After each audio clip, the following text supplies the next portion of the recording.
यानी कि सीएपीएफ विधेयक को लेकर कांग्रेस ने केंद्र सरकार पर गंभीर सवाल उठाए हैं। राहुल गांधी ने इस मुद्दे पर सरकार को घेरते हुए कहा कि ये बिल सुरक्षा जवानों के साथ अन्याय है। उन्होंने आरोप लगाया कि सरकार अर्धसैनिक बलों में शीर्ष नेतृत्व बाहरी अधिकारियों और खासकर आईएएस और आईपीएस के माध्यम से थोपना चाहती है, जबकि अर्धसैनिक बल के से ही अधिकारियों को अवसर मिलना चाहिए। राहुल गांधी ने कहा कि फोर्स के अधिकारी खुद चाहते हैं कि उनके ही अनुभवी लोग बड़े पद संभालें, जिससे मनोबल और कार्यक्षमता दोनों मजबूत हो। उन्होंने ये भी आरोप लगाया कि सरकार इस विधेयक के जरिए सर्वोच्च न्यायालय के फैसले को पलटने की कोशिश कर रही है। तो कांग्रेस का कहना है कि ये बिल सीएपीएफ के ढांचे और परंपरा के खिलाफ है और वहीं विभागीय अधिकारियों द्वारा भी इस विधेयक को विरोध किए जाने की बात सामने रही है, जिससे विवाद और भी ज्यादा गहरा गया है। नमस्कार। कुछ दिन पहले मैं एक सीआरपीएफ जवान अजय मलिक से मिला।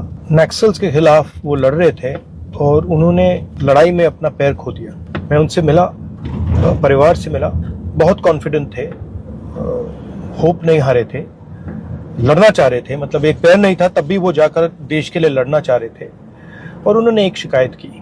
उन्होंने कहा कि देखिए, मैं जान देने को तैयार हूं, मगर मेरा जो संगठन है, मेरा जो ऑर्गेनाइजेशन है, वो मुझे 15 साल से उसने मुझे प्रमोशन नहीं दिया। कल मैसेज भेजा सरकार को कि मैं इस पे बोलना चाहता हूं, इसको थोड़ा आप आगे पीछे कर दीजिए। उन्होंने रिफ्यूज किया। वो नहीं चाहते कि मैं पार्लियामेंट हाउस में ये बात बोलूं, मगर मैं सीआरपीएफ, बीएसएफ, आईटीबीपी, सीआईएसएफ, सारी की सारी पैरामिलिट्री फोर्सेस को बताना चाहता हूं कि मैं और कांग्रेस पार्टी आपके साथ खड़े हैं और आपको न्याय मिलना चाहिए।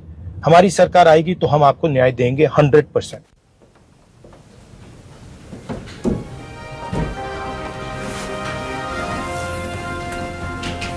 तो ये बिल हमारे सुरक्षा जवानों के लिए अन्यायपूर्ण है, राहुल गांधी की तरफ से कहा गया। और साथ ही आपको बता दें कि सरकार ने जो किया वो अन्यायपूर्ण है।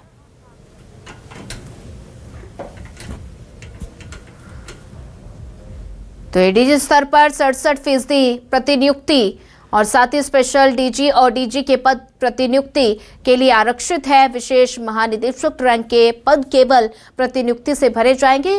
भर्ती प्रक्रिया अब केवल 11 महीने में पूरी होगी। तो क्या है सीएपीएफ बिल 2026? तो आप ग्राफिक्स के जरिए समझ सकते हैं। विधेयक के नेतृत्व में ये मुख्य रूप से आईपीएस बनाम सीएपीएफ कैडर और सीएपीएफ के विभागीय अधिकारी विधेयक का विरोध कर रहे हैं। सीएपीएफ कैडर का तर्क कि वो पूरी सर्विस बल को देते हैं। शीर्ष पदों पर बाहर से आए आईपीएस बैठने से तो पदोन्नति और पेंशन लाभ जैसे